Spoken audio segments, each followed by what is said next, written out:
Halo, selamat datang di Palembang, kota yang kaya akan sejarah, budaya, dan spiritualitas. Tak hanya dikenal dengan kulinernya yang menggoda, kota Palembang juga menyimpan jejak-jejak peradaban Islam yang menarik untuk dijelajahi. Palembang merupakan kota tertua di Indonesia loh, dan Palembang pernah menjadi pusat kerajaan Sriwijaya yang dikenal sebagai pusat perdagangan pada zamannya. Kota yang kaya akan sejarah dan budaya ini juga terdapat berbagai destinasi wisata religi yang menjadi saksi perjalanan Islam di Sumatera Selatan. Penasaran kan? Inilah beberapa tempat wisata ziarah yang populer dan juga memiliki nilai sejarah yang gak kalah menarik loh. Sebelumnya, kenalin, aku Kemas, yang akan memperkenalkan beberapa wisata ziarah yang populer di Palembang. Yuk ikutin aku! Ki Gede Ing Suro adalah tokoh penting dalam sejarah awal penyebaran Islam di Palembang.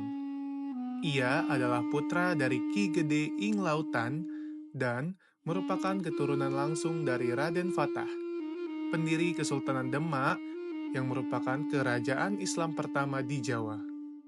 Setelah keruntuhan Kesultanan Demak akibat konflik, keturunan dan pengikut Raden Fatah melarikan diri keluar Jawa.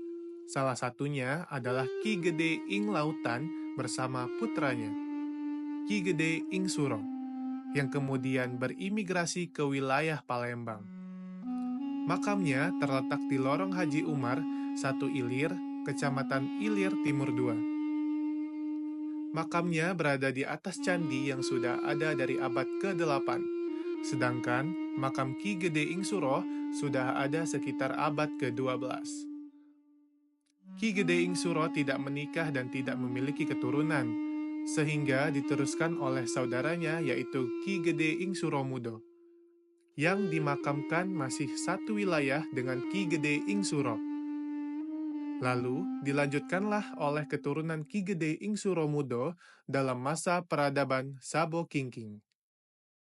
Makam Sabo Kingking, Istono Sobo, atau tempat pertemuan Rojo-Rojo, berasal dari kata sabo yang berarti berkunjung atau datang, sedangkan kingking yang berasal dari kata kinkin yang berarti bersedih. Jadi, sabo kingking maksudnya ialah datang ke tempat berduka. Di sini banyak terdapat makam-makam raja. Raja-raja inilah yang memimpin kerajaan Palembang sebelum adanya Kesultanan Palembang Darussalam. Termasuk makam Pangeran Sido Ing Kenayan yang menikah dengan seorang wanita yang bernama Ratu Sinuhun. Ratu inilah pencetus undang-undang atau peraturan sumber cahaya. Peraturan yang mengatur kehidupan manusia dalam melakukan aktivitas seperti peraturan bersosialisasi, bercocok tanam, pernikahan, dan lain-lainnya pada masa itu. Makam-makam di sini merupakan keturunan dari saudara Ki Gede Ing Suro. Kawah Tekuret dibangun oleh Sultan Mahmud Badarudin I Joyo Wikramo sebagai simbol masa keemasan Kesultanan Palembang. Kenapa dinamakan Kawah Tekuret? Kawah yang artinya wadah, Tekuret yang artinya terbalik. Jadi, Kawah Tekuret bisa diartikan sebagai wadah yang terbalik. Kata tersebut diambil dari kubah di atas bangunan makam yang menjadi ikon di sini. Kawah Tekuret merupakan perumpamaan dari sebuah makam yang dimana dimaksudkan segala sesuatu akan kembali pada asalnya, yaitu adanya kematian. Sultan Mahmud Badarudin I mempunyai 4 istri dan 33 anak. Di area makam ini terdapat makam Sultan Mahmud Badarudin I beserta 4 istrinya, anak-anaknya, guru besarnya, panglima kesultanan, beserta keturunannya. Makam yang terletak di tengah pelabuhan Peti Kemas atau kargo di daerah Bombaru, 3 Ilir, Kecamatan Ilir Timur 2. Kambang Koci atau Kubangan Koci diambil dari kata sekoci yang berarti perahu sampan, di mana dulunya tempat tersebut merupakan tempat pembersihan perahu sampan. Para habaib ataupun wali Allah yang menyebarkan agama Islam di Palembang menggunakan sekoci untuk menyeberangi aliran Sungai Musi. Seluruh yang dimakamkan di sini merupakan Habib atau laki-laki dan Hubabah atau perempuan. Dahulunya, sebelum ada pelabuhan, seluruh daerah tersebut merupakan makam yang menyambung dengan makam Kawah Tengkurap.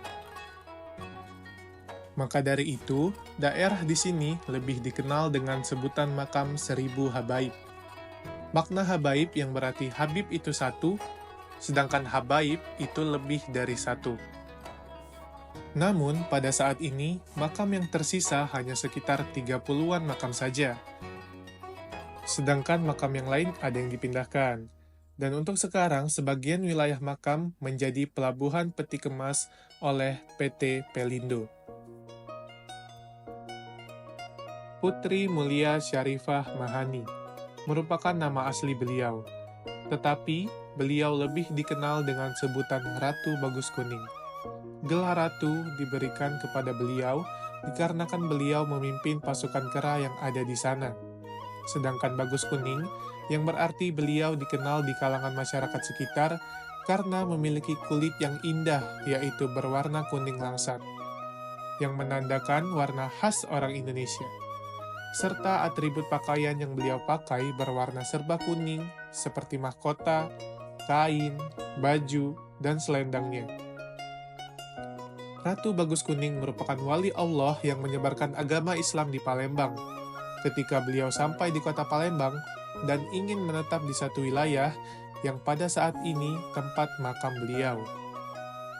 Ternyata, tempat tersebut sudah lebih dahulu dihuni oleh pasukan kera. Untuk memperebutkan suatu wilayah, maka terjadilah perang antara Ratu Bagus Kuning melawan pasukan kera, dengan syarat bahwa siapa yang kalah akan menjadi pengikut yang menang. Dan terjadilah perang. Akhirnya Ratu Bagus Kuning pun berhasil melawan pasukan kera-kera tersebut. Pasukan kera tersebut menjadi pengikut Ratu Bagus Kuning hingga sekarang. Dari situlah gelar Ratu diberikan kepada beliau.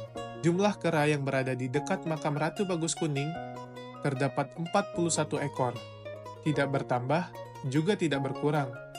Tetapi mereka juga mati. Jadi ketika mati satu, akan lahir satu. Konon katanya, 41 ekor kera ini merupakan pasukan terpercaya sang ratu. Jadi, dalam menyebarkan agama Islam, Ratu Bagus Kuning selalu dijaga oleh kera-kera tersebut. Sampai sekarang beliau tidak ada pun, kera tersebut masih menjaga beliau. Nah teman-teman, itu tadi merupakan beberapa tempat populer yang bisa kalian kunjungin pada saat wisata religi di Palembang. Oh iya, masih banyak lagi loh tempat-tempat wisata religi yang gak kalah menarik. Jadi gimana? Udah tertarik belum nih buat berkunjung ke wisata religi di Palembang? Tentunya, wisata ziarah di Palembang tidak hanya memberikan pengalaman spiritual, tetapi juga membuka wawasan kita tentang sejarah Islam di Sumatera Selatan. Destinasi ini menjadi tempat bagi para peziarah untuk mengenang perjalanan tokoh-tokoh berpengaruh dalam sejarah Islam di Palembang.